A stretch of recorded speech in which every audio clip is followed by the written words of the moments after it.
Hello friends, कैसे हैं आप लोग। हमारे YouTube channel study with expert में आप सभी लोगों का स्वागत है। फ्रेंड्स, एक बार फिर हम जनरल स्टडीज़ के कुछ इम्पोर्टेंट क्वेश्चन लेकर के आए हैं प्रीवियस ईयर के, उसी पे चर्चा करेंगे। आप लोग भी ज़्यादा से ज़्यादा प्रैक्टिस कीजिए, रिवीजन कीजिए और अपना नोट्स बनाइए। रिवीजन ज़्यादा से ज़्यादा कीजिए। फ्रेंड्स, आज का जो टॉपिक है वो प्रीवियस ईयर के क्वेश्चन है, हिस्ट्री के इतिहास से संबंधित, उसी पे चर्चा करेंगे। तो चलिए टाइम को न वेस्ट करते हुए टॉपिक पे आते हैं। क्वेश्चन कह रहे हैं, वैदिक कर्मकांड में होता का संबंध है ऋग्वेद से, यजुर्वेद से, सामवेद से, अथर्ववेद। तो वैदिक कर्मकांड में होता का संबंध ऋग्वेद से है। इसकी व्याख्या देखते हैं। ऋग्वेद में कुल 10 मंडल, 1028 सूक्त तथा 10,552 ऋचाएँ हैं। ऐतरेय तथा कौशितकी ऋग्वेद के 2 ब्राह्मण ग्रंथ। ऋग्वेद के पुरोहित को होता कहा जाता था। इसके द्वितीय से सप्तमंडल, यही मंडल सबसे प्राचीन माने जाते हैं, को वंश मंडल कहा जाता है। प्रथम तथा दशम मंडल अर्वाचीन है। अगले प्रश्न पे चलते। ऋग्वेद में अघन्या का प्रयोग हुआ है। ऋग्वेद में अघन्या का प्रयोग हुआ है बकरी के लिए, गाय के लिए, हाथी के लिए, घोड़े के लिए। तो ऋग्वेद में अघन्या का प्रयोग हुआ है किसके लिए? गाय के लिए। ऋग्वेद में अघन्या का प्रयोग किसके लिए? गाय के लिए हुआ। इसकी व्याख्या देखते हैं। कह रहे वैदिक काल में गाय अघन्या न मारे जाने योग्य थी। गाय की हत्या अथवा उसे घायल करने वाले व्यक्ति के लिए मृत्यु दंड तथा देश निकाला की व्यवस्था वेदों में दी गई है। अगले प्रश्न पे चलते हैं। कह रहे जीविकोपार्जन हेतु वेद वेदांग पढ़ाने वाला अध्यापक कहलाता था। जीविकोपार्जन हेतु वेद वेदांग पढ़ाने वाला अध्यापक कहलाता था आचार्य अध्वर्यु उपाध्याय पुरोहित। तो जीविकोपार्जन हेतु वेद वेदांग पढ़ाने वाला अध्यापक कहलाता था उपाध्याय। इसकी व्याख्या देखते हैं। कह रहे हैं वैदिक काल में जीविकोपार्जन हेतु वेद वेदांग पढ़ाने वाला अध्यापक उपाध्याय कहलाता था। आचार्य गुरुकुल की स्थापना करके अपने शिष्यों को पढ़ाते थे तथा कोई शुल्क नहीं लेते थे, किंतु शिष्य के द्वारा दी गई दक्षिणा स्वीकार कर लेते थे। यजुर्वेद के कर्मकांडों को संपन्न कराने वाले पुरोहित को अध्वर्यु कहा जाता था। अगला प्रश्न है, गोपद ब्राह्मण सम्मति था। यजुर्वेद से, ऋग्वेद से आग, देखिए इसको अदरवाइज ना लीजिए, इसको ऐसे याद कीजिए, आग, आ से अथर्ववेद और गा से गोपद ब्राह्मण। ठीक है, इसकी व्याख्या अथर्ववेद, सामवेद। तो गोपद ब्राह्मण संबंधित था अथर्ववेद से, आ से अथर्ववेद, गा से गोपद ब्राह्मण, ऐसे याद कर लीजिए। ठीक है। मेन उद्देश्य होना चाहिए कि प्रश्न गलत ना हो, चाहे आप उसको ट्रिक बनाइए, शॉर्ट बनाइए, एक्रोनियम बनाइए। ठीक। इसकी व्याख्या देखते हैं। ब्राह्मण ग्रंथ अनेक हैं। ये ग्रंथ यज्ञों तथा उनके अनुष्ठान की विधि विधानों के संबंध में जानकारी देते हैं। इनमें ऐतरेय ब्राह्मण, कौशितकी ब्राह्मण, तांडे ब्राह्मण, षड्विंश ब्राह्मण, शतपथ ब्राह्मण और गोपद ब्राह्मण अधिक उल्लेखनीय हैं।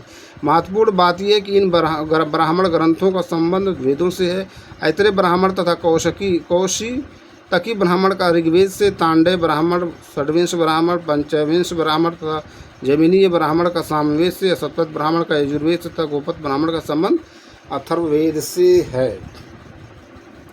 अगले प्रश्न पर चलते हैं। महाभारत मूलतः किस रूप में जानी जाती थी? विरहत कथा, ब्राह्मण, विरहत संहिता, जय संहिता। तो महाभारत मूलतः जय संहिता के रूप में जानी जाती थी। इसकी व्याख्या देखते हैं। कह रहे हैं महाभारत के प्रारंभिक रचना काल में 8,800 श्लोक थे और इसे जय संहिता के नाम से जाना जाता था। महाभारत का दूसरा संस्करण भारत था, जिसमें श्लोकों की संख्या 24,000 थी। वर्तमान महाभारत संस्करण में 1,00,000 श्लोक प्राप्त हैं। यह इसका अंतिम संस्करण है, जिसे सतसहस्त्री संहिता या महाभारत कहा गया है। बौद्ध धर्म से संबंधित ये टॉपिक है, उस पर कुछ क्वेश्चन है, उस पर चर्चा करते हैं।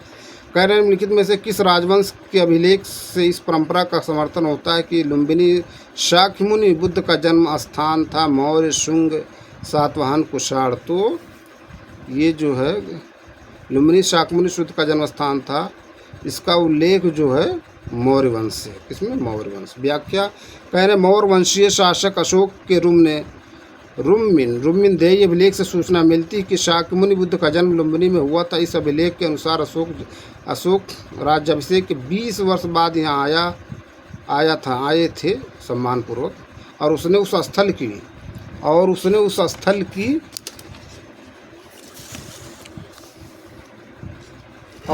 स्थल की पूजा की जहाँ शाक्य मुनि बुद्ध का जन्म हुआ था। साथ ही इस अभिलेख में लुम्बिनी बुद्ध का जन्म स्थल होने के कारण इसे कर में छूट प्रदान करने की घोषणा भी उल्लेख है।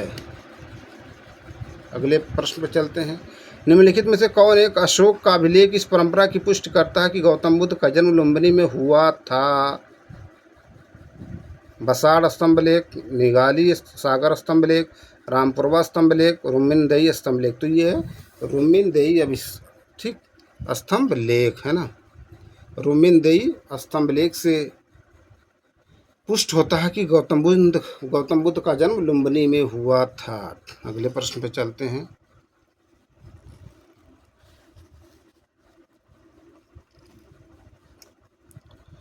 कह रहे बौद्ध धर्म में त्रिरत्न का क्या अभिप्राय है? त्रिपिटक, बुद्ध, धम्म, संघ, शील, समाधि, संघ, सत्य, अहिंसा और व्रत। तो बौद्ध धर्म में त्रिरत्न का अभिप्राय है बुद्ध, धम्म, संघ। B option. व्याख्या। बुद्ध, धम्म एवं संघ बौद्ध धर्म के त्रिरत्न है। बुद्ध की मृत्यु के बाद उनकी शिक्षाओं को संकलित कर 3 भागों में बांटा गया है। इन्हीं को त्रिपिटक कहा जाता है, जो हैं विनय पिटक, सूत्र पिटक तथा अभिधम्म पिटक। अगले प्रश्न पर चलते हैं। बुद्ध कौशाम्बी किसके राज्यकाल में आए थे? शतानीक, उदयन, बोधि, निचक्षु। तो बुद्ध जो हो कौशाम्बी उदयन के शासनकाल में राज्यकाल में आए थे। व्याख्या। महात्मा बुद्ध वत्सराज उदयन के काल में कौशाम्बी आए थे। उदयन ने पिंडालो भारद्वाज के प्रभाव से बौद्ध बनने के बाद घोषिताराम विहार बौद्ध भिक्षु संघ को दान किया। अगले प्रश्न में चलते हैं। प्रथम बौद्ध परिषद का संचालन निम्नलिखित में से किस एक ने किया? आनंद, महाकश्यप, मोग्गलीपित्त, सुपाली। तो प्रथम बौद्ध परिषद का संचालन महाकश्यप ने किया। व्याख्या। कह रहे हैं प्रथम बौद्ध संगीत प्रथम बौद्ध परिषद बुद्ध की मृत्यु के तत्काल बाद राजगिरा की सप्तपर्णी गुफा में हुआ। इस समय मगध का शासक अजातशत्रु इस संगीत की अध्यक्षता महाकश्यप ने की थी तथा इसमें बुद्ध के प्रमुख शिष्य आनंद और उपाली भी उपस्थित थे। इसमें बुद्ध की शिक्षाओं का संकलन हुआ तथा उन्हें सुत्त और विनय नामक 2 पिटकों में विभाजित किया गया। आनंद तथा उपाली क्रमशः धर्म और विनय के प्रमाण माने जाते हैं। अगले प्रश्न पर चलते हैं। चतुर्थ बौद्ध संगीत परिषद हुई थी कनिष्क के शासनकाल में, अशोक के शासनकाल में, हर्षवर्धन के शासनकाल में, मेनांडर के शासनकाल में। तो चौथ बौद्ध संगीत परिषद हुई थी कनिष्क के शासनकाल में। व्याख्या। कह रहे हैं प्रथम बौद्ध संगीत बुद्ध की मृत्यु के तत्काल बाद मगध नरेश अजातशत्रु के कार्यकाल में राजगिरा अथवा राजगीर स्थित सप्तपर्णी गुफा में संपन्न हुई। द्वितीय बौद्ध संगीत का आयोजन कालाशोक के शासनकाल में बुद्ध की मृत्यु के 100 वर्ष बाद वैशाली में किया गया। तृतीय बौद्ध संगीत मौर्य सम्राट अशोक के शासनकाल में पाटलिपुत्र में हुई थी। मोग्गलीपुत्र वितिश इसके अध्यक्ष थे। चतुर्थ बौद्ध संगीत कनिष्क के शासनकाल में कुंडलवन कश्मीर में संपन्न हुआ। इसके अध्यक्ष वसुमित तथा उपाध्यक्ष अश्वघोष थे। अगले प्रश्न पर चलते हैं। द्वितीय बौद्ध समिति का आयोजन कहाँ हुआ था? द्वितीय बौद्ध समिति का राजगिरा, वैशाली, पाटलिपुत्र, काशी, वाराणसी। तो ये हुआ था वैशाली में। कहाँ? वैशाली। कुछ इम्पोर्टेंट पॉइंट दिए हुए उस पर चर्चा कर लेते हैं।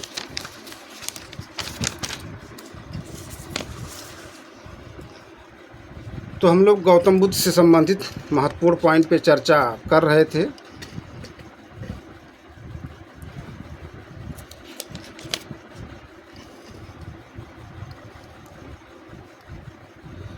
कह रहे हैं बौद्ध ग्रंथ कुशीनगर में 80 वर्ष की अवस्था में उन्होंने शरीर त्याग दिया। बौद्ध ग्रंथों में इसे महापरिनिर्वाण कहा जाता है। महाभिनिष्क्रमण के बाद ज्ञान की खोज में महात्मा बुद्ध आलार कालाम के आश्रम में पहुंचे तथा उनसे दीक्षा ली। 6 वर्षों की कठिन साधना के पश्चात 35 वर्ष की अवस्था में वैशाख पूर्णिमा की रात को पीपल वृक्ष के नीचे गौतम को ज्ञान प्राप्त हुआ। ज्ञान प्राप्त के बाद वह बुद्ध कहलाए। बुद्ध के प्रथम उपदेश को धर्म चक्र परिवर्तन कहा जाता है। बुद्ध ने अपना प्रथम उपदेश सारनाथ में दिया था। प्रथम बौद्ध संगीत प्रथम बौद्ध परिषद बुद्ध की मृत्यु के तत्काल बाद 483 ईस्वी पूर्व में राजगिरा की परडी गुफा में हुआ। इस समय मगध का शासक अजातशत्रु द्वितीय बौद्ध संगीत का आयोजन वैशाली में किया गया। तृतीय बौद्ध संगीत पाटलिपुत्र में हुई थी। चतुर्थ बौद्ध संगीत कुंडलवन कश्मीर में संपन्न हुई। पवित्र बौद्ध स्थल बोधगया, जहाँ गौतम बुद्ध को सर्वप्रथम ज्ञान प्राप्त हुआ था, निरंजना नदी के तट पर स्थित है। महात्मा बुद्ध कर्म सिद्धांत में विश्वास करते थे। बौद्ध संघ में सर्वप्रथम शामिल होने वाली स्त्री महाप्रजापति गौतमी थी। प्रश्न पूछा गया है, बरहुत सांची के स्तूप की स्थापना मूलतः मौर्य शासक अशोक के शासनकाल में हुई थी। गौतम बुद्ध को एशिया का ज्योतिपुंज कहा जाता है। हीनयान में बुद्ध को एक महापुरुष माना जाता था, जबकि महायान में उन्हें देवता माना गया।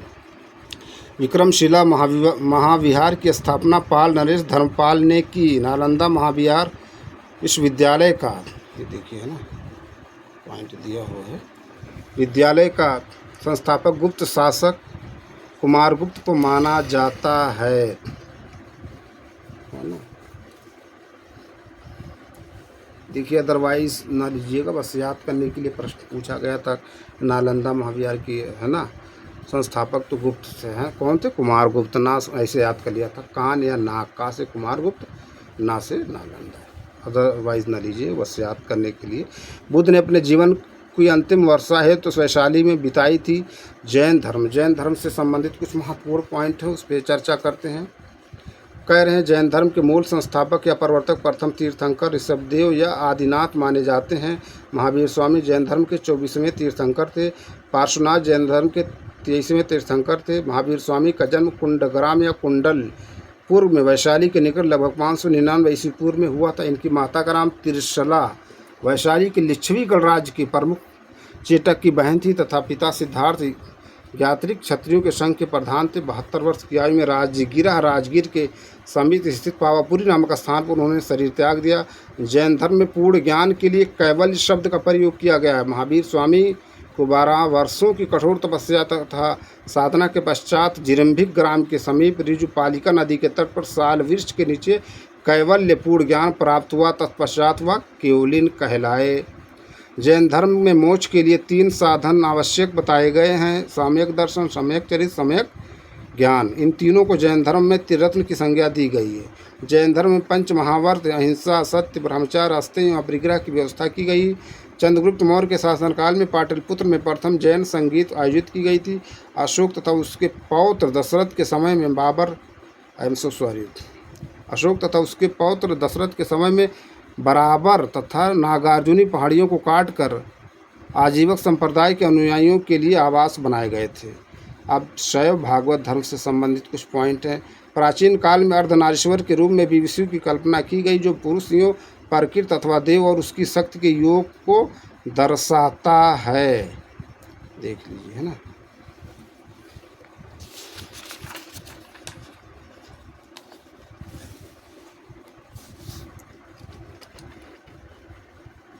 कह रहे, शिव और पार्वती की संयुक्त मूर्ति गुप्त युग और परवर्ती युग में विशेष रूप से बनाई गई।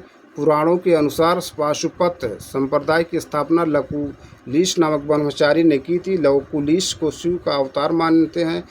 कापालिक शैव धर्म का दूसरा प्रमुख संप्रदाय है। इसके उपासक भैरव को शिव का अवतार मानकर उपासना करते थे। श्रीशैल नामक स्थान पर इनका प्रमुख केंद्र था। दक्षिण भारत में भगवान विष्णु की उपासना करने वाले विष्णु भक्त आलवार और शिव की उपासना करने वाले शिव भक्त नयनार कहलाए। अधिकांश गुप्त शासक परम भागवत की उपाधि धारण करते थे। परंपरानुसार भागवत धर्म के प्रवर्तक वृष्णवंशी कृष्ण थे, जिन्हें वसुदेव का पुत्र होने के कारण वासुदेव कृष्ण भी कहा जाता है। छांदोग्य उपनिषद में उन्हें देवकी पुत्र कहा गया और घोर अंगिरस का शिष्य बताया गया है। कृष्ण के भाई बलराम को हलधर के नाम से भी जाना जाता है। भागवत धर्म से संबंध प्रथम उपलब्ध प्रस्तर स्मारक विदिशा वेशनगर का गरुड़ स्तंभ है। 6ठी शताब्दी ईस्वी पूर्व का राजनीतिक दशा कह रहे हैं बौद्ध ग्रंथ अंगुत्तर निकाय में 6ठी शताब्दी ईस्वी पूर्व के 16 महाजनपदों की सूचना मिलती है, जो इस प्रकार अंग, मगध, काशी, कोसल, वज्जी, मल्ल, चेद, वत्स, कुरु, पांचाल, मत्स्य, सूरसेन, अस्मक, अवंती, गांधार और कम्बोज। जैन ग्रंथ भागवती सूत्र में भी 16 महाजनपदों की सूची मिलती है। भारत के प्राचीनतम प्राप्त सिक्के आहत सिक्के या पंचमार्क सिक्के थे, जो चांदी के बने होते थे। पर सेनजीत कौशल का यूं अजातशत्रु मगध का शासक था। मत्स्य महाजनपद राजस्थान प्रांत के जयपुर, देख लीजिए पॉइंट,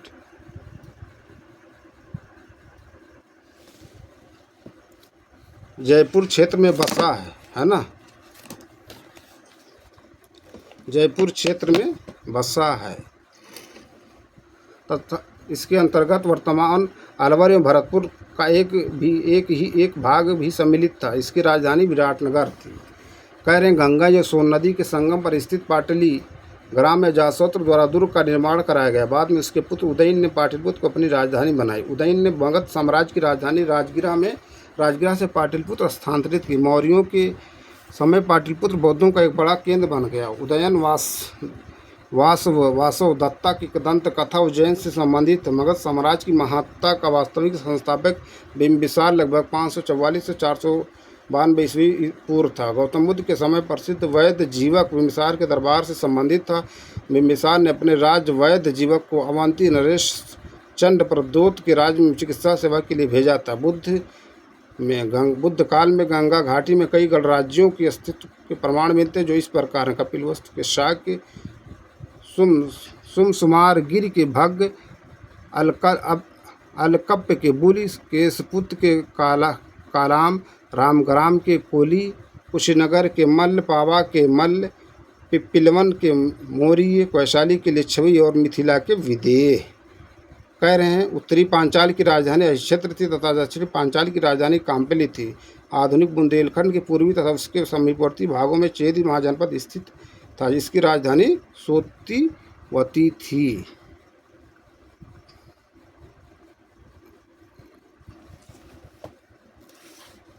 ये कुछ इम्पोर्टेंट पॉइंट थे जिस पे हम चर्चा कर रहे हैं। कुछ और प्रीवियस ईयर के क्वेश्चन उस पर चर्चा कर लेते हैं।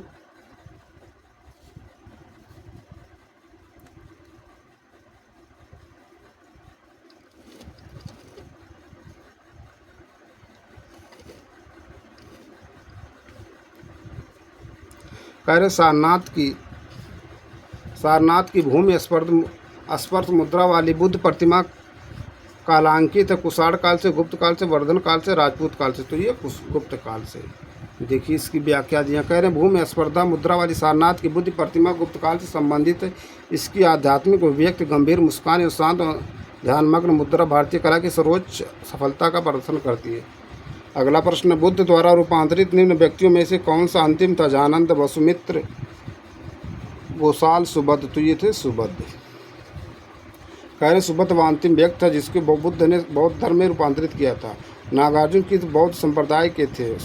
सौत्रांतिक, वैभाषिक, माध्यमिक, योगाचार। तो नागार्जुन जो थे वो माध्यमिक संप्रदाय के थे। व्याख्या, माध्यमिक या शून्यवाद मत के प्रवर्तक नागार्जुन, जिनकी प्रसिद्ध रचना माध्यमिक कारिका, इसे सापेक्षवाद भी कहा जाता है, जिसके अनुसार प्रत्येक वस्तु किसी न किसी कारण से उत्पन्न हुई है और वह जन उन पर निर्भर है। नागार्जुन ने प्रतीत्य समुत्पाद को ही शून्यता कहा है। अगले प्रश्न में चलते करें। निम्नलिखित कथनों पर विचार करें। चैत्य तथा विहार के में क्या अंतर है, इन्हें चुने। विहार पूजा का स्थल होता है जबकि चैत्य बौद्ध भिक्षुओं का निवास स्थल है। चैत्य पूजा स्थल होता है जबकि विहार निवास स्थान है। कहने दोनों में विशेषता कोई अंतर नहीं। चौथा है विहार एवं चैत्य दोनों ही निवास स्थान के रूप में प्रयोग हो सकते हैं। तो इसमें बी ऑप्शन है। व्याख्या करें। चैत्य का शाब्दिक अर्थ चिता संबंधी। सहुदाह के पश्चात बचे हुए अवशेषों के भूमि में गाड़ कर उनके ऊपर जो समाधियां बनाई गई उन्हें कोई प्रारंभ में चैत्य या स्तूप कहा गया। इन समाधियों में महापुरुषों के धातु अवशेष सुरक्षित थे, अतः चैत्य में उपासना के केंद्र बन गए। कालांतर में बौद्धों ने यही अपनी उपासना का केंद्र बना लिया। चैत्य गिरोहों के समीप ही भिक्षुओं के रहने के लिए आवास बनाए गए, जिन्हें विहार कहा गया। अगला प्रश्न है।